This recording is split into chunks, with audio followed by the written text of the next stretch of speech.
Patient management is important. One of the basic skills in maintaining and taking care of our patients is the ability for emergency service providers or EMS providers to take an adequate history.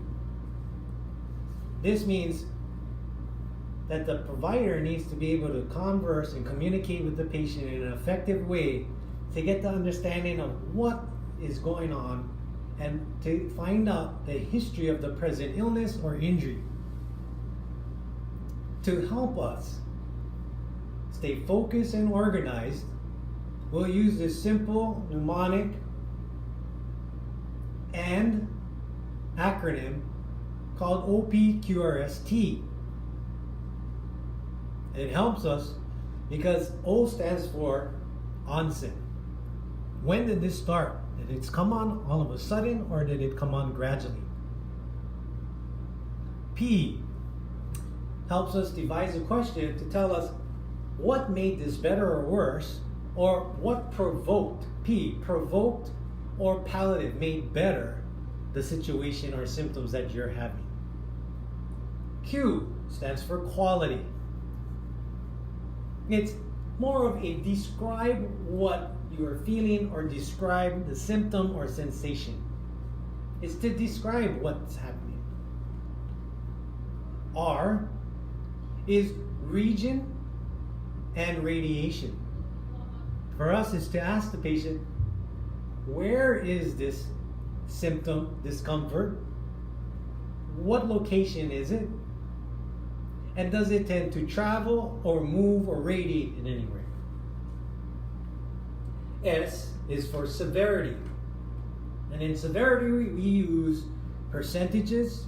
We may use a grading scale such as an A through F, or more commonly, we use a 1 to 10 scale. Sometimes 0, saying 0 being the least, 10 being the worst. What would you rate the severity? We would continue to use this as we treat our patients in hopes that the condition is improving and the severity score is lessening. So if they started off with an 8, hopefully we did something to bring it down to where it's either a 1 or a 0. T stands for time. This may be a duration. So how many minutes or hours or days or months has this been affecting the patient? And what time exactly did these symptoms start? Now keep in mind, this is just the start of history and start of questions to keep us kind of organized. We might want to use some follow-up questions. We will try to keep them open-ended and not a closed yes or no type question. So an open-ended question would be, your severity score is a 7. Can you describe and tell me what the score is now and potentially what is causing it to feel better? A closed-ended question would have been, is your severity score changed from 7? Is it an 8 or is it a 6? We want to give them the option to tell us exactly what that is. And this was referred back to any one of the OPQRST questions.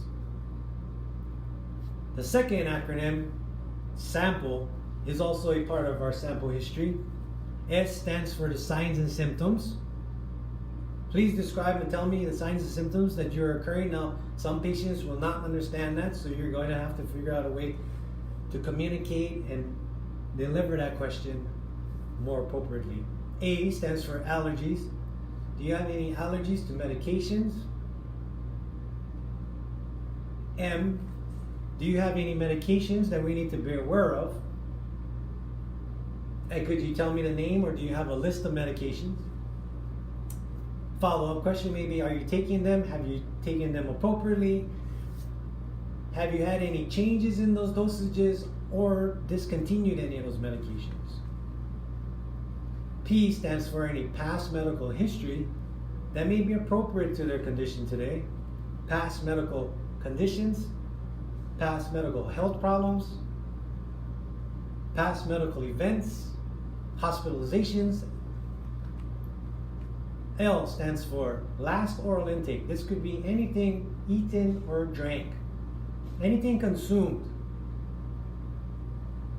It doesn't have to generally be a meal. And E stands for the events.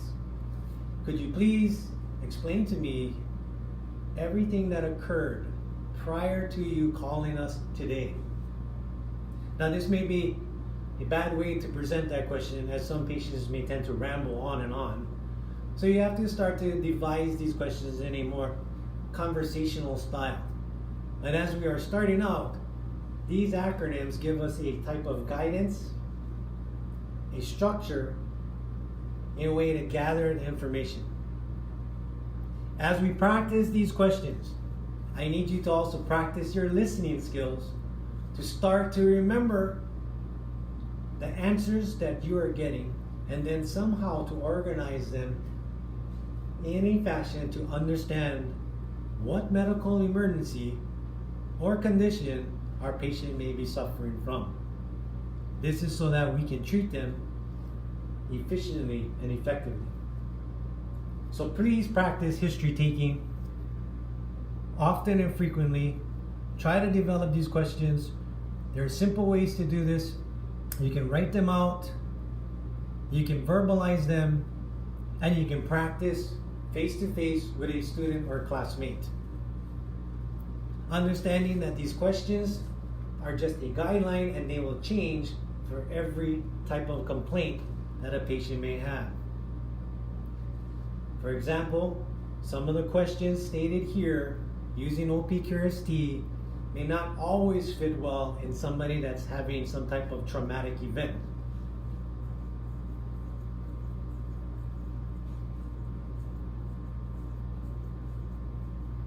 Nevertheless, each complaint, chest pain, shortness of breath, abdominal pain, headache, and so forth, will require us to develop these questions so that we can understand what is ailing our patient. To develop a way to gather the signs and symptoms, things that helped or provoked their situation, and their general and overall health status, medications, allergies, and so forth.